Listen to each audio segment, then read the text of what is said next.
With everything going on, not just in Nigeria, not just in Africa, in the whole world completely, it's enough reason for you to question and doubt God. It's enough reason for you to ask God, why do I exist? Why did you bring me to this world and all of that?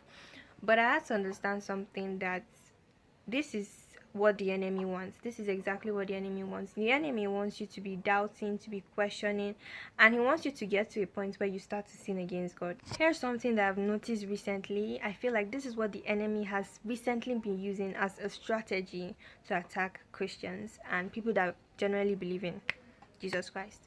I feel like the enemy has been attacking people's minds lately, and not the normal way he attacks minds, but the way he actually comes to you and he will be like, why did God create the earth in the very first place? When you start having those deep thoughts, where you're not just thinking basic questioning, you are beginning to ask, why didn't God just forgive Lucifer in the very beginning?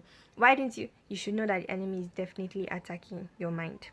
If you see yourself constantly asking deep questions that are beyond the Bible, questions like what really happened before the earth, what really happened in the Garden of Eden, these are questions that Christians have. And sometimes I've had conversations with people, really deep conversations, and I've asked these questions over and over. And it's very painful that most believers, even our pastors, don't have the answers to these questions. And this is enough and tangible reason for the enemy to attack your mind and make you feel like you're serving a God that does not exist.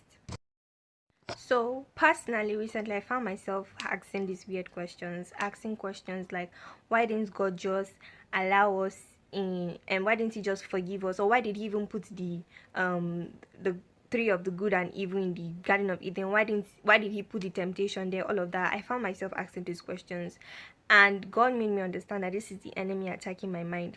It's going to make you sin. I'm seriously, because once you start having these thoughts, once you start entertaining these thoughts, it starts to change the way you think, the way you see God, the way you serve God.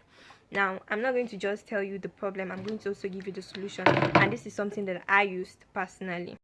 Number one, the enemy is not going to attack somebody that has a very, very big knowledge or is very, very sound.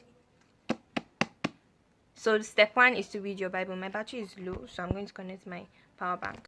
So because my battery is low, I can't drop my phone. I'm actually using my power bank while charging, so I'm going to be holding the camera. Number one, like I said, is to read your Bible. Read your Bible. By the time, there's this saying that says that every question that you have is in the Bible.